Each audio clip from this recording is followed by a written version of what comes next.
Hi and welcome. My name is Rollin and today I'm going to talk about how to set up your DDJ 400 controller. DDJ 400 controller is one of the best controllers for beginners as this is a similar layout to how professional players and mixers will look at clubs.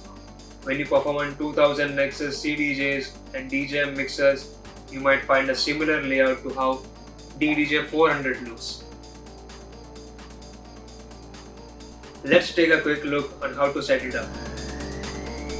Connect your controller to a laptop and open Rekordbox.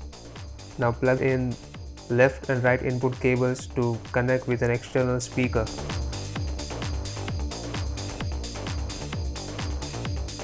This knob will let you browse through your playlist, and the buttons on both sides will load the selected track. Press the left if you wanna load on the left deck. Now set your BPM with this slider. Increase the volume of your loaded channel. On bottom left of each deck, we have cue and play button.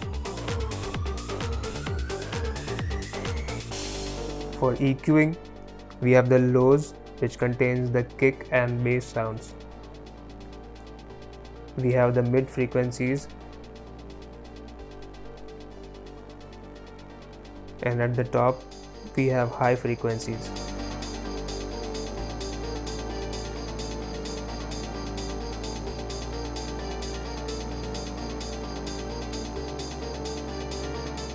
Press the cue button to hear it on your headphones.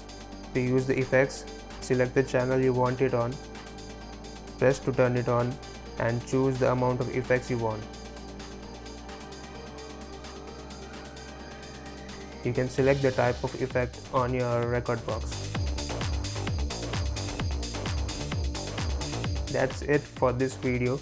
These are some of the basics. We'll cover more in depth in the next video. So if you're new to this channel, don't forget to like and subscribe. If you want to ask me any questions, feel free to DM me on Instagram @RenRollinMusic. Have a great day.